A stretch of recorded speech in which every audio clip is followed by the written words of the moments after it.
इस वीडियो में हम लोग देखने वाले हैं 5 एवरग्रीन स्टॉक्स।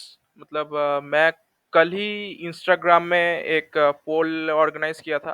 तो वहाँ पे मैक्सिमम जनता इसके ऊपर बात करने की पोल किया है कि 5 एवरग्रीन स्टॉक्स के बारे में बताओ कि कैसे कोई भी स्टॉक्स जिसमें आप कुछ कहीं भी किसी भी टाइम में आप इन्वेस्ट कर सकते हो। मतलब ट्रस्ट वर्दी भी होना चाहिए वो कंपनी के ऊपर, आपको आपका ट्रस्ट भी होना चाहिए। तो कंपनीज के बारे में पहले बात करने से पहले आपको जान लेना चाहिए कि किस किस टाइप के कंपनीज के बारे में हम लोग बात करेंगे। तो पहली बात है कि ये सब लार्ज कैप कंपनीज है। बहुत ही अच्छे वैल्यूएशन, बहुत ही बड़ी कंपनीज है ये सब। आ, आप लोग उसके बारे में वेल नोन है, आपको पता होगा, पता है ऑलरेडी। ठीक है। क्योंकि आप अगर किसी कंपनी में इन्वेस्ट कर रहे हो फर्स्ट टाइम, ये बिगिनर के लिए भी है। बिगिनर के लिए भी ये वीडियो बहुत ही अच्छा साबित होगा। क्योंकि लार्ज कैप कंपनीज में इन्वेस्ट करने से क्या है कि पहली बात आपका रिस्क लो हो जाता है। ज्यादातर लार्ज कैप में रिस्क लो ही होता है।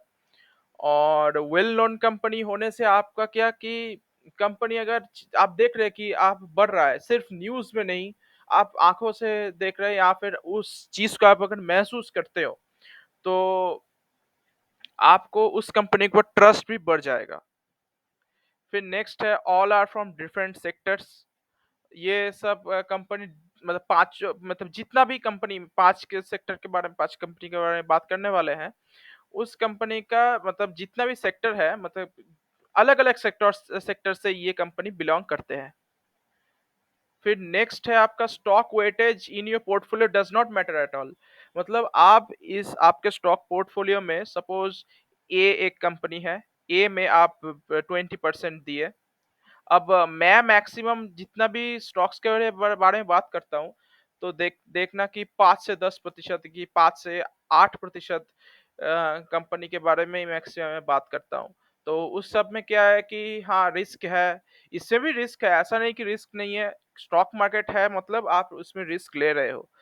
तो इसमें देखा जाए तो सबसे कम रिस्क है। अगर ये कंपनी ऐसा है कि अगर ये कंपनी डूबता है तो पूरा इंडिया का इकोनॉमी भी डूब सकता है, बहुत अच्छे खासे परसेंटेज से, ऐसा मान के चलना है।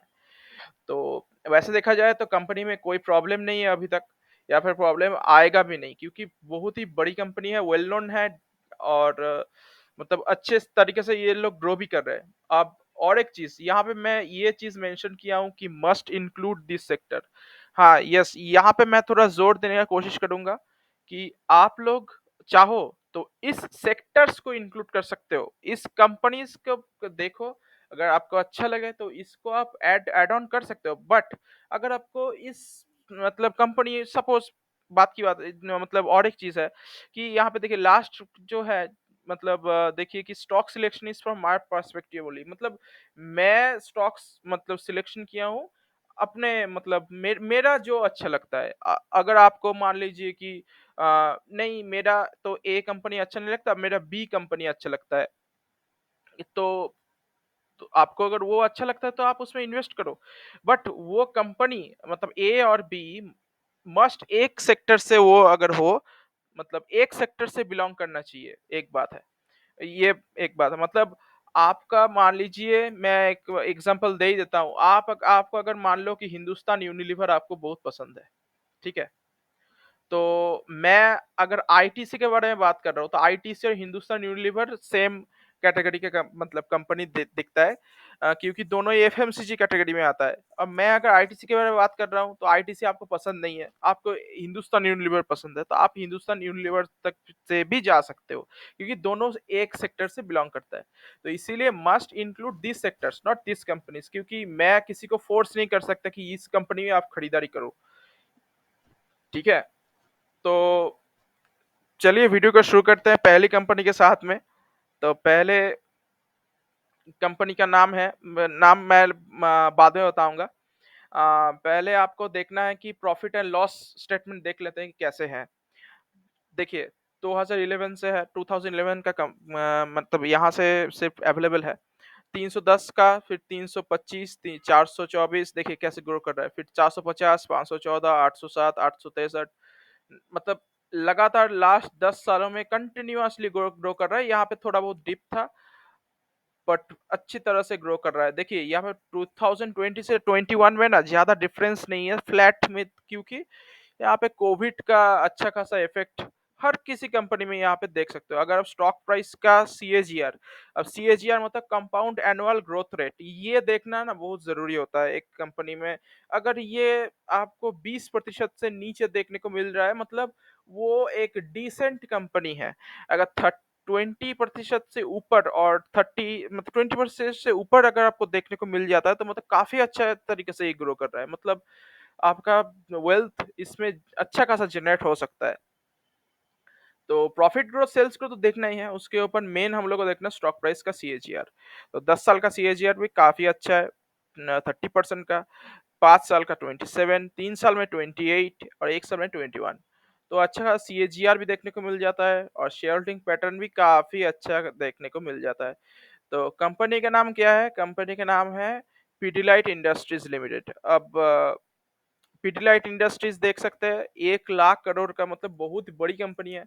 आपको पता होगा कि पिडिलाइट के अंदर आता है कि फेविकॉल आता है, डॉक्टर फिक्सिट आता है, जितना भी मतलब एडेसिव सेगमेंट है, एडेसिव के सेगमेंट में ये कंपनी मार्केट का लीडर है। 70% का मार्केट शेयर इन लोगों के पास है। तो काफ़ी अच्छा तरीके से इन लोग मतलब ग्रो कर रहा है। इतना बड़ा कंपनी होने के बावजूद भी इसका स्टॉक पी भी अच्छा खासा, मतलब 108 प्रीमियम वैल्यूएशन पे देखने को मिल जाता है।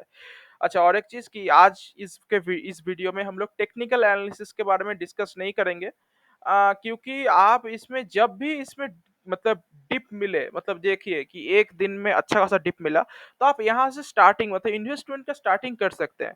और इसमें ऐसा है कि आप अगर मान लो शॉर्ट टर्म के लिए इन्वेस्ट कर रहे हो, तो शॉर्ट टर्म में उतना आपको रिटर्न शायद ना जनरेट करे, क्योंकि अब तो जैसे कि यूक्रेन, रशिया यूक्रेन का वार मतलब इन्फ्लेशन भी एक कंसर्न है, मेजर कंसर्न है। यूएस में है, हालांकि इंडिया में भी है, पर इंडिया में धीरे धीरे अब कम हो रहा है। और इंडिया में हर टाइम हमको लगता है कि इन्फ्लेशन अभी रहेगा, क्योंकि वो चीज़ इंडिया में उतना मैटर नहीं करता, इतना बड़े आबादी का देश है इसीलिए। तो यहाँ पे पिडिलाइट इंडस्ट्री में आप अगर आप लॉन्ग टर्म के लिए इन्वेस्ट करना चाहते हैं, मतलब मिनिमम 3 साल, 3 साल के ऊपर अगर जाना चाहते हो, तो वो तो आपके ऊपर है। तो ये चीज आपको कंटिन्यूअसली ग्रो करने को देखने को मिलेगा, क्योंकि आपको एक चीज देखना है, देखिए कैसे प्रॉफिट भी एक साल साल दर साल कैसे बढ़ता हुआ देखने को आपको मिल रहा है। मतलब कंटिन्यूअसली धीरे धीरे प्रॉफिट ग्रो करता रहता है। अगर आप, अब मैं इस स्टॉक को क्यों सिलेक्ट किया हूँ, इसके ऊपर भी थोड़ा आ जाते हैं। देखिए यहाँ पे मैं 3 कंपनी लिया हूँ, अब तीनों कंपनी में ना आप इन्वेस्ट कर सकते हो, आपके ऊपर है वो चीज़। क्योंकि मैं यहाँ पे पिडिलाइट लिया हूँ, इसका मतलब ये नहीं कि, देखिए यहाँ पे मैं 3 कंपनी लिया हूँ, एशियन पेंट्स है और एसआरएफ है। अब एशियन पेंट्स भी बहुत बड़ी कंपनी है, आपको मालूम होगा। तो एशियन पेंट्स और एसआरएफ जो है, एसआरएफ भी अच्छे अच्छी कंपनी में से एक है। तो दोनों कंपनी, ये दोनों कंपनी भी, आप अगर इस सेक्टर से अगर मतलब ऑल्टरनेट कुछ कंपनी रखना चाहते हो पहले पहले, तो आप इसमें रख सकते हो, कोई प्रॉब्लम नहीं है। बट इसको मैं पर्टिकुलरली चॉइस क्यों किया? अब देखो, 1 साल में अगर मैं देखने जाऊँ तो एसआरएफ का अच्छा खासा ग्रोथ है। अगर आप 5 साल का देखने जाओ, तो सबसे ज़्यादा ग्रोथ ना एसआरएफ में आपको देखने को मिल जाता है। बट एक चीज़ है कि मैं यहाँ पे एक चीज़ कंसिडर किया हूँ, वो चीज़ है कि वेल नोन कंपनी। अब एसआरएफ ना वेल नोन कंपनी में से नहीं है। आप लोगों में से मैक्सिमम जनता को पता नहीं होगा कि एसआरएफ लिमिटेड बोल के भी एक कंपनी है, या फिर एसआरएफ किस चीज़ के ऊपर काम करता है। तो ये चीज़ भी देखना है। और यहाँ पे अगर आप एसआरएफ के बारे में थोड़ा बहुत यहाँ पे बता देता हूँ क्यों इसको मैं चॉइस नहीं किया। तो ये कि क्योंकि अगर आप इसमें प्रॉफिट एंड लॉस देखने, स्टेटमेंट चेक करने जाओ, तो यहाँ पे देखिए कि प्रॉफिट का ग्रोथ कंसिस्टेंसी नहीं है। देखिए कैसे यहाँ पे गिरता है, फिर यहाँ पे बढ़ता है, फिर जाके यहाँ पे फिर गिरा। देख देख सकते हो यहाँ पे, और यहाँ पे लास्ट 5 साल में अच्छा खासा ग्रो किया है। तो इसलिए बोलता हूँ कि अगर आपको इस कंपनी के ऊपर अगर आपको इन्वेस्ट करना ही है तो आप इन्वेस्ट कर सकते हैं, ऐसा कुछ नहीं क्योंकि इसमें अ, हा इससे मतलब पिडिलाइट से ज़्यादा रिस्क है और पिडिलाइट से ज़्यादा रिटर्न भी आपको मिलेगा। बट ये वेल नोन कंपनी नहीं है और इसके ऊपर उतना कन्विक्शन भी मुझे मतलब मेरा भी नहीं बैठता और ज़्यादातर लोगों को भी नहीं बैठेगा। इसका मतलब ये नहीं कि ये कंपनी खराब हो गया है। 10 साल में अच्छा खासा सीएजीआर भी है 51%। बट इसका अगर आप चार्ट पैटर्न देखने जाओगे ना, जैसे यहाँ पे दिखाया था कि कैसे प्रॉफिट डिक्रीज़ हुआ था। यहाँ पे अगर यहाँ पे देख सकते हो 2010 से ये कंपनी कैसे 56% मतलब डूब गया था। मतलब पैसा साफ हो गया था। और यहाँ पे 2008 में 2008 में तो वैसे सबका करेक्शन आया था क्योंकि लेमन ब्रदर्स का एक बबल बस्ट हुआ था। मतलब इसलिए सॉरी इन्फ्लेशन बोल रहा हूँ यहाँ पे इकोनॉमी में पूरा इकोनॉमी खराब हो गया था ऑल ओवर वर्ल्ड में। तो ये चीज इतना कुछ चीज मैं मतलब नजर में रखते हुए मैं यहाँ पे पिडलाइट को चॉइस किया है। और आपको एशियन पेंट्स के साथ जाना तो एशियन पेंट्स के साथ भी जा सकते हो। ठीक है, नेक्स्ट कंपनी के बारे में डिस्कस करते हैं। कंपनी का नाम है कंपनी का नाम बाद में बताएंगे, मैं बार बार भूल जाता हूँ। नेक्स्ट कंपनी का नाम कंपनी का profit and loss statement check करने जाते हैं तो प्रॉफिट एंड लॉस काफी अच्छा देखने को मिल जाता है। 898, 1279, 1836। देखिए प्रॉफिट का ग्रोथ का परसेंटेज भी आपको बहुत ही ज्यादा देखने को मिलेगा। मतलब 900 का प्रॉफिट 1200, 1300, 1300 में 18, फिर 2400, 4000, 5000, फिर यहाँ पे कोविड का डिप है 4400, फिर जाके देखिए कि यहाँ से भी अच्छा खासा 7000, अभी तक 8622 हो चुका है। तो ये कंपनी आपको देख के लग रहा होगा कि मतलब इतना मतलब प्रॉफिट ग्रोथ है, मतलब ये कोई मिड कैप कंपनी होगा या फिर मतलब स्मॉल कैप कंपनी भी हो सकता है। तो अगर स्टॉक प्राइस का सीएजीआर भी देखने जाओगे तो 53% स्टॉक का मैसिव सीएजीआर आपको देखने को मिल जाएगा। और कंपनी का अगर आप शेयर होल्डिंग पैटर्न भी देखोगे तो काफी अच्छा शेयर होल्डिंग पैटर्न आपको यहाँ पे देखने को मिल जाता है। तो कंपनी बिलोंग करता है, कंपनी का नाम है कि बजाज फाइनेंस। तो बजाज फाइनेंस एक 4 लाख करोड़ का मार्केट कैप वाला कंपनी है। अब 4 लाख करोड़ का मार्केट कैप है और स्टॉक पी भी अच्छा खासा देखने को मिल जाता है।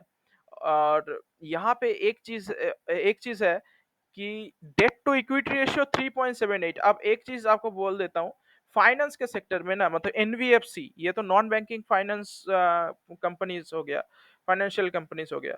तो एनबीएफसी में ये चीज कभी भी कंसिडर नहीं करता, मतलब किया जाता है, डेट टू इक्विटी रेशियो कभी भी देखा नहीं जाता क्योंकि इन लोग लोन के ऊपर ही काम करता है। तो ये चीज कभी देखना नहीं चाहिए इस कंपनी में। तो ये कंपनी इतना बड़ा कंपनी होने के बावजूद भी इन लोगों का प्रॉफिट ग्रोथ काफी मैसिव है और ये मैसिव आगे भी जारी रह सकता है क्योंकि इन लोग धीरे धीरे मार्केट कैप्चर करते जा रहा है। मार्केट गेन लार्जेस्ट एनबीएफसी में है ये, इंडिया में सबसे बड़ा एनबीएफसी में से एक है। और ये एनबीएफसी में भी आप हर एक टाइम इन्वेस्ट कर सकते हो। वैसे देखा जाए तो इसका अगर आप चार्ट पैटर्न देखोगे तो देखो यहाँ से 2020 से कैसे गिरा था, 55% के ऊपर गिर गया था। इसका मतलब ये नहीं कंपनी खत्म हो गया क्योंकि कंपनी बहुत ही सॉलिड है। कंपनी गिरा था क्यों? क्योंकि ये थोड़ा हाई बीटा कंपनी है। मतलब ये जब टूटता है निफ्टी उससे ज्यादा टूटता है और वहां पे इन्वेस्टमेंट करने का मौका भी देता है और बाद में जब रिकवर होता है ना बहुत अच्छे खासे तरीके से रिकवर होता है।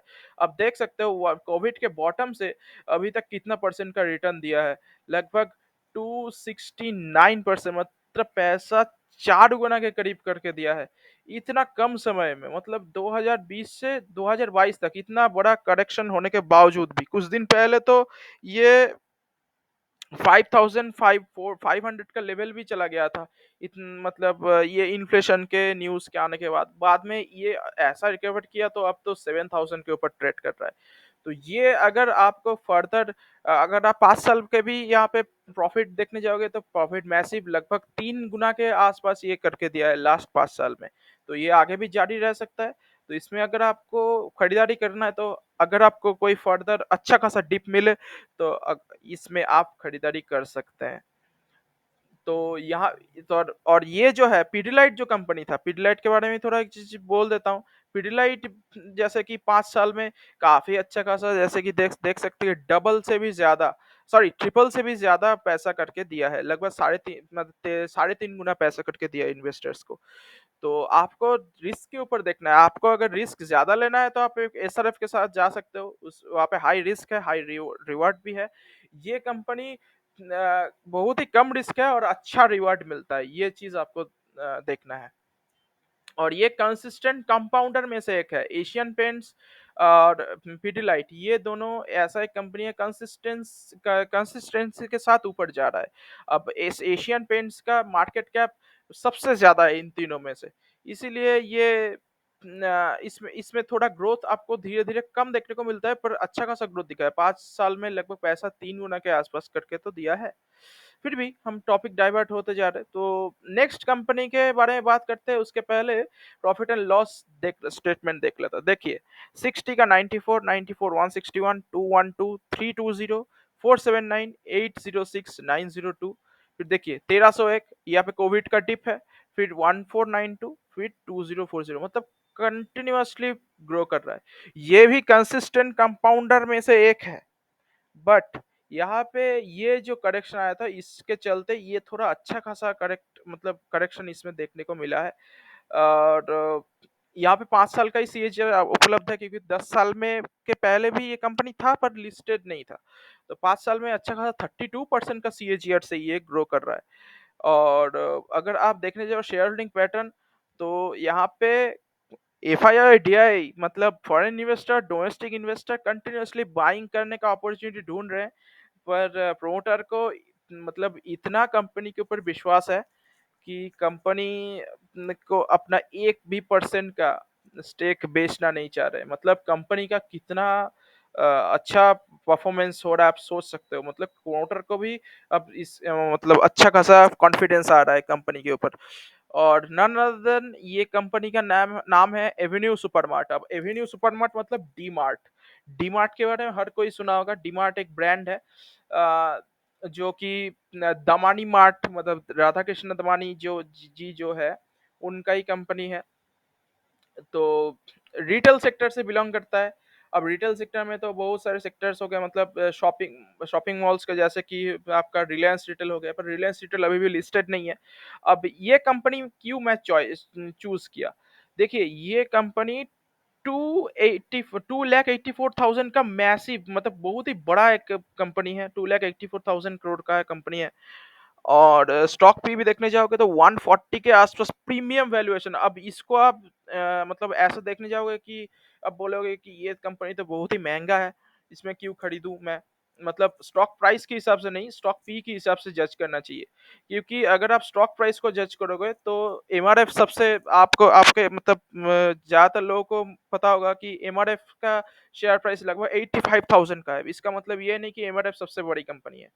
आपको सिर्फ देखना है कि स्टॉक पी है स्टॉक पी देख के डिसाइड करना है कि ये कंपनी कितना महंगा आप खरीद रहे हो।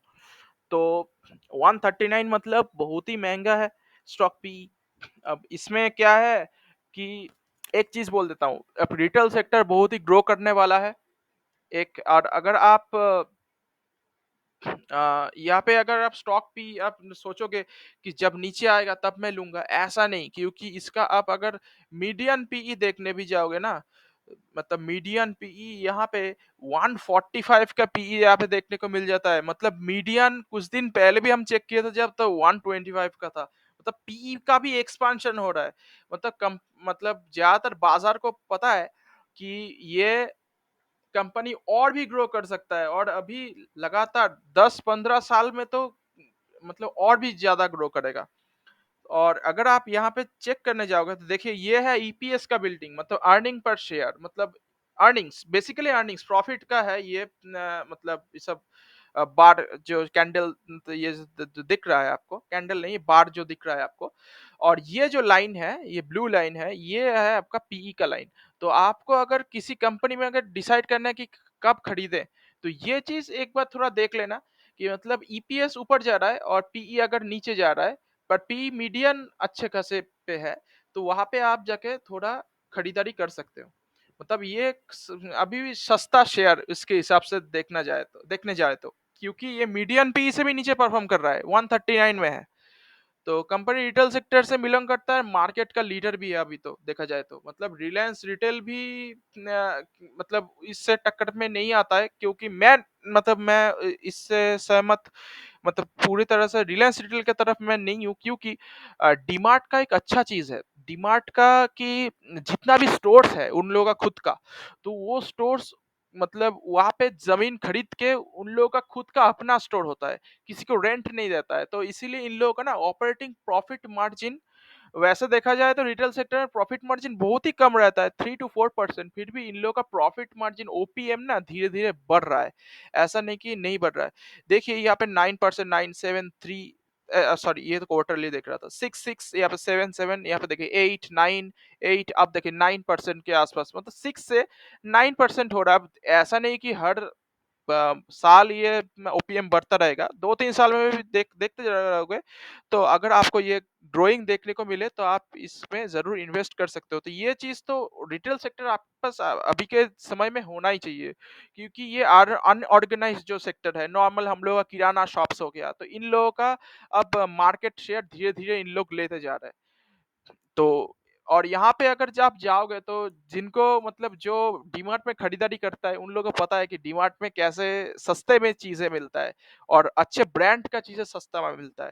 तो ये चीज आपको अगर ध्यान रखना है तो आप इसमें जरूर इन्वेस्ट कर सकते हो। 5 साल में अगर से आप इसमें मतलब नोट करने जाओगे मतलब कैसे इन्वेस्टर्स को रिटर्न दिया है, तो लगभग 4 गुना से भी ऊपर रिटर्न दिया है, आप देख सकते हो। और ये भी एक कंसिस्टेंट कंपाउंडर आप बोल सकते हैं, बट यहाँ पे थोड़ा अच्छा खासा इस बार करेक्शन देखने को मिला है।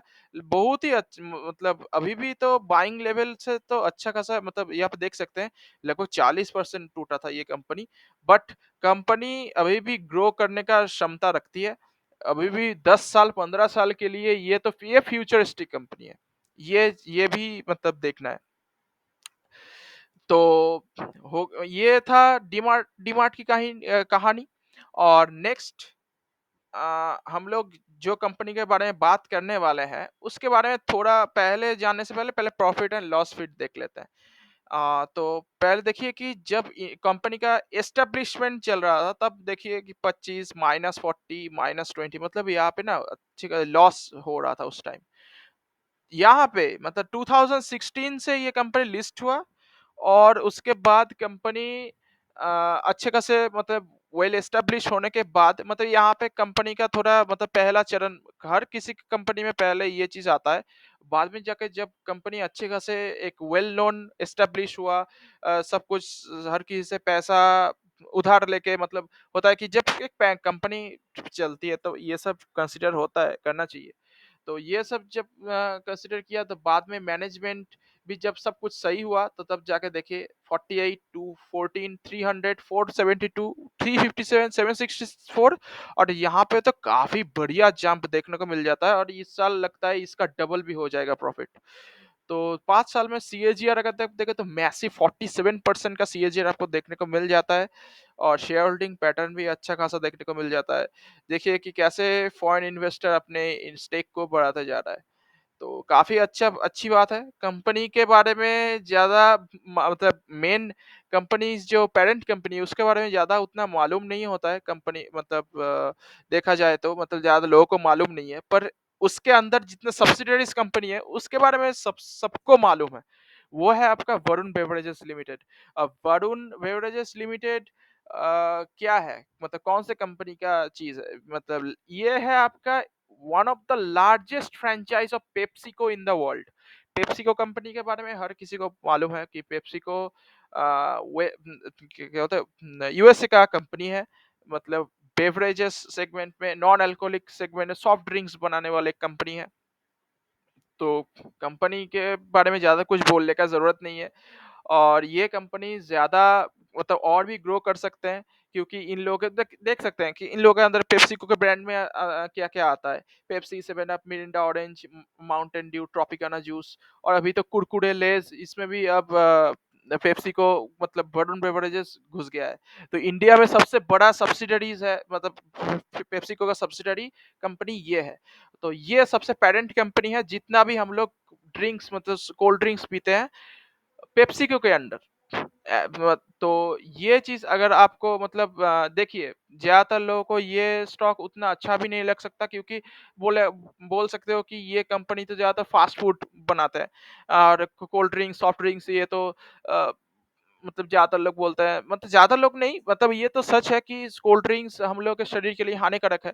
बट एक चीज़ आपको देखना है कि ये कभी बंद नहीं होने वाला क्योंकि इंडिया में हर कोई सॉफ्ट ड्रिंक्स पीता है। हर कोई ज़्यादातर लोग अब फ़ास्ट फ़ूड खाने का कोशिश कर रहा है। अगर आप कुछ डोमिनोज़ का पिज़्ज़ा ही मँगा रहे हो, तो उसके साथ आप कोक मँगा रहे हो, तो कोक किसका अंडर कोका कोला का अंडर आता है। अगर आप पेप्सी मँगा रहे हो, तो पेप्सी वरुण बेवरेजेज़ के अंडर आता है, मतलब इंडिया में। तो वहाँ पे भी अक अगर आप कोई पेप्सी का अगर बॉटल ले रहे हो, पेप्सी को या फिर ये जो कंपनी बोला स्पेशल पेप्सी अगर आप ले रहे हो, तो पेप्सी में पीछे आप देखो कि कहाँ कौन मैन्युफैक्चर कर रहा है। नाम होगा वरुण बेवरेजेस लिमिटेड।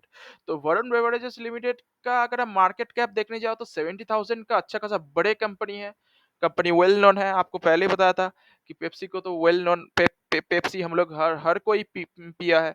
तो अगर अगर आप देखने जाओ इसका चार्ट पैटर्न, तो चार्ट पैटर्न ना एकदम स्मूथ देखने को मिल जाता है। तो अब इसमें ये एक कंपनी है जो ये इन्फ्लेशन के चलते इन लोगों को इसको कोई फर्क नहीं पड़ा। और अगर आप इसमें 1 साल का देखने जाओ मतलब ये तो बेसिकली एफएमसीजी कैटेगरीज और फास्ट फूड मतलब सेक्शन में ये बिलोंग करता है। तो बड़े-बड़े एफएमसीजी ब्रांड से हम थोड़ा इसको कंपेयर किए क्योंकि ये कंपेयर करना ज़रूरी था।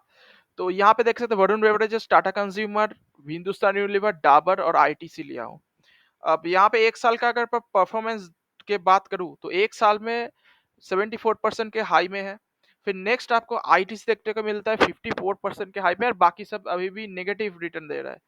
मतलब उच उतना अच्छा परफॉर्मेंस नहीं किया है। अगर आप 5 साल का हम बात किए करें, तो यहाँ पे पूरा उल्टा हो जाता है। आईटीसी जैसे कि था 54% हाई, तो अब देखिए 5 साल में आईटीसी सिर्फ 22% हाई।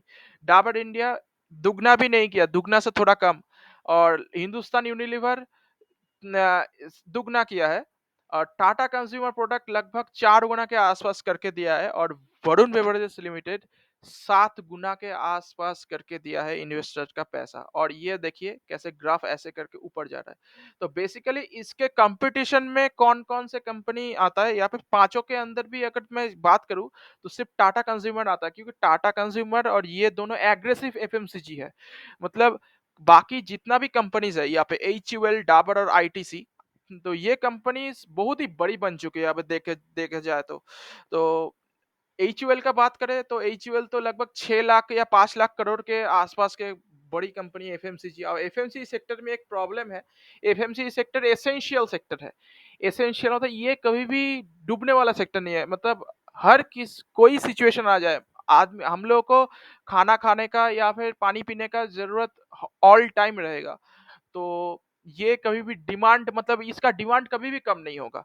तो इसीलिए ना इन लोगों का कॉम्पिटिशन बहुत ज़्यादा होता है मार्केट में। तो इन लोगों का ओपीएम आपको बहुत कम देखने को मिल जाता है। ऑपरेटिंग प्रॉफिट मार्जिन या प्रॉफिट का ग्रोथ यहाँ पे कम देखने को मिल जाता है। और इतना बड़े कंपनी का अ, मतलब जितना प्रॉफिट होता है मतलब आप एक चीज़ आपको जानना चाहिए ये बट मैं आप थोड़ा नोट करके रख लेना एक चीज़ कि जितना छोटा कंपनी उसका प्रॉफिट का ग्रोथ सबसे ज़्यादा होता है। क्यों? क्योंकि छोटे कंपनी में 4 करोड़ का अगर किसी का प्रॉफिट हो रहा है, तो उसका 8 करोड़ करने में ज़्यादा टफ नहीं होगा उसको।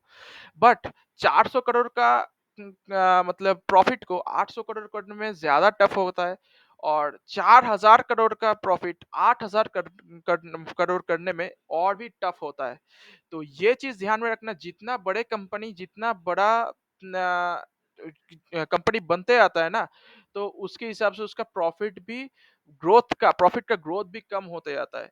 तो ये चीज़ अगर आप देखोगे तो हिंदुस्तान यूनिलीवर, डाबर और आईटीसी ये तीनों में आपको प्रॉफिट का ग्रोथ है कंसिस्टेंट आप बोल सकते हो कंसिस्टेंट भी है और धीरे-धीरे बढ़ भी रहा है। बट इन लोग का प्रॉफिट ग्रोथ ऐसा नहीं कि दुगना हो गया, 3 गुना हो गया, ऐसा देखने को नहीं मिलेगा। बट टाटा कंज्यूमर और वरुण बेवरेजेस का प्रॉफिट आपको, जैसे आप यहाँ पे ही देख सकते हो कि कैसे इस साल में एक प्रॉफिट 746 से 1364 लगभग दुगना, तो अभी तक ये टिल दिस मंथ है, अभी तक ये साल भी नहीं गया, तो इसका तो 1500 के ऊपर डेफिनेटली जाने वाला है इसका प्रॉफिट। तो आपको एक चीज यहाँ पे देखना चाहिए। तो ये ऊपर जो 2 कंपनियाँ एग्रेसिव पैसे एफएमसीजी में ऐसे टाइम भी आता है कि जब थोड़ा करेक्शन होता है, मतलब तो करेक्शन थोड़ा ज़्यादा टाइम के लिए चलता है, थोड़ा ज़्यादा गिरता है, तो उस टाइम आपको इन्वेस्ट करने का मौका देखना चाहिए। वैसे देखा जाए तो ये जो कंपनी है वरुण बेवरेजेस में, तो इसमें भी अगर आपको अच्छी खासी डिप 1 दिन में देखने को मिल जाता, तो आप इसमें भी निश्चिंत होके इन्वेस्ट कर सकते हैं। तो ये हो गया वरुण बेवरेजेस का बात। अब नेक्स्ट लास्ट कंपनी के बारे में बात करते हैं। कंपनी का प्रॉफिट एंड लॉस पहले देख लेते हैं, प्रॉफिट एंड लॉस स्टेटमेंट। तो 433, 601, 725, 735, मतलब यहाँ पे थोड़ा एक टाइप का देखने को, मतलब फ्लैट। फिर 8616, फिर यहाँ पे गिरता है 675, मतलब कंसिस्टेंट उतना नहीं है देखा जाए तो। 675, 697, फिर अचानक से हो जाता है 1102, फिर 1389, 1493, यहाँ पे कोविड का डिप 974, फिर 2198, मतलब प्रॉफिट ग्रोइंग है, पर उतना कंसिस्टेंट नहीं है कंपनी देखा जाए तो। और 10 साल में सीएजीआर देखोगे तो 27% का मैसिव सीएजीआर है। तो मतलब काफी अच्छा तरीके से ग्रो कर रहा है। शेयर होल्डिंग पैटर्न भी देखोगे तो काफी अच्छा शेयर होल्डिंग पैटर्न देखने को भी मिल जाता है। 52.9, यहाँ पे फॉरेन इन्वेस्टर भी 16%, डीआई भी 11, और पब्लिक के पास 18। अब कंपनी का नाम क्या है? कंपनी का नाम है टाइटन कंपनी लिमिटेड। तो टाइटन के बारे में हर किसी को मालूम है। टाइटन के अंदर तनिष्क आता है, फिर टाइटन वॉचेस आता है, टाइटन का Titan eye plus eyewear होता है, फास्ट ट्रैक आता है, मतलब फास्ट ट्रैक तो वैसे वॉचेस के अंदर आ जाता है। जितने भी, मतलब देखिए यहाँ पे मैं जो बोला वही चीज है कि वॉचेस, ज्वेलरी और आईवेयर सेगमेंट में मार्केट का लीडर है। अगर आप क्यों, क्योंकि इसका मार्केट कैप देखने जाओ तो 2 लाख करोड़ का मैसिव मार्केट कैप है इसका। तो उसके हिसाब से स्टॉक पी अगर देखोगे तो 77 का मतलब अच्छे खासे पीई देखने को इसको मिल जाता है। और करंट प्राइस ये सब तो उतना नहीं मैटर करता। अ, और एक चीज की इसमें डेट थोड़ा बहुत है, पर इसका इतना बड़ा मार्केट कैप के हिसाब से ये डेट बहुत ही कम हो जाता है वैसे देखा जाए तो कंपनी का मैं अगर 5 साल के बात करूं, तो 5 साल में इन्वेस्टर का पैसा 4 गुना से भी ऊपर करके दिया है। तो ये कंपनी का टाटा का ब्रांड है एक नंबर। और दूसरी बात है कि ये कंपनी अभी तो धीरे धीरे मेटावर्स के ऊपर भी काम कर रहे हैं, और धीरे धीरे ना अनऑर्गेनाइज जितना भी मार्केट शेयर है सबका मार्केट शेयर ये लेते जा रहा है। तो कंपनी ग्रोइंग है। और जितना भी हम लोग के इंडिया में शादियों का सीजन या फिर मतलब फेस्टिवल का सीजन के टाइम में गोल्ड के चीजें बहुत ही ज्यादा बिकता है, और ये हर टाइम चलता ही रहता है। तो बीच बीच में ऐसे टाइप का देखिए कि कोविड के डिप में करेक्शन आया, फिर यहाँ पे करेक्शन आया, तो प्रॉफिट अगर देखने जाओगे तो बहुत ही मैसिव। और प्रॉफिट नहीं, स्टॉक प्राइस भी अच्छा खासा मतलब देखने को मिल जाता है, स्टॉक स्टॉक का चार्ट पैटर्न। तो इसके ऊपर तो जरूर ध्यान देना चाहिए। रिसेंटली कंपनी तो टाटा का टाइटन का शौर्य जो है, इंडियन आर्म फोर्स के ऊपर डेडिकेट करके एक चीज भी लॉन्च किया था। तो ये चीज भी सेंटिमेंट के हिसाब से बहुत ही अच्छा चलता है कंपनी। तो टाटा के ऊपर हर किसी को विश्वास है, तो टाइटन के ऊपर तो हर किसी को विश्वास तो होगा ही। तो आप देख सकते हो यहाँ पे मैं 5 कंपनीज के बारे में बात किया। अब एक चीज आपको ध्यान रखना है कि ओपीएम ना देखिए, यहाँ पे इन लोगों का ओपीएम अगर चेक करने जाओगे तो इन लोगों का ओपीएम अच्छा खासा देखने को मिल जाता है। 13% का ओपीएम, 12% का ओपीएम देखने को मिल जाता है, पर डिटेल में उतना नहीं देखने को मिल जाता है। पर बजाज फाइनेंस में भी अगर देखोगे तो ओपीएम, यहाँ पे ऑपरेटिंग प्रॉफिट मार्जिन देखो, यहाँ पे ऑपरेटिव 40% के फाइनेंस मार्जिन देखने को मिल जाता है। तो ये चीज ना सेक्टर टू सेक्टर वेरी करता है। तो ये चीज आपको जैसे कि आपको सोचना चाहिए, जिसमें जो जो जितना एसेंशियल सेक्टर है उसका ओपीएम उतना कम होता है, क्योंकि वहां पे कंपटीशन आपको ज्यादा होता है। तो ये चीज आपको ध्यान में रखना है। तो ये सब कंपनीज के बारे में ही हम डिस्कस किए। तो आपको कैसा लगा ये वीडियो, आप जरूर कमेंट करके बता सकते हैं। और आप यहाँ पे टाइटन के जो एक अच्छे खासे कॉम्पिटिटर है या फिर ज़्यादातर इन्वेस्टर उसके बारे में बात करें तो वैभव ग्लोबल। तो वैभव ग्लोबल में आपको इन्वेस्ट अगर करना ही है तो आपको क्या-क्या चीज़ देखना चाहिए? अगर वो चीज़ भी आपको देखना है तो आई आई बटन में उसका लिंक दिया हूँ, उसमें अगर ज़रूर चेक कर सकते हो। तो मेरा इंस्टाग्राम और क्वोरा का लिंक आपको डिस्क्रिप्शन में गिवन होगा, आप वहाँ पे जाके ज़रूर चेकआउट कर सकते हो। तो कैसा रहा इस संडे स्पेशल का पहला वीडियो मतलब एपिसोड? आप ज़रूर कमेंट करके बता सकते हैं, लाइक, शेयर, सब्सक्राइब करना मत भूलिएगा। तो चलते हैं फिर मिलेंगे किसी दूसरे वीडियो में, तब तक के लिए गुड बाय।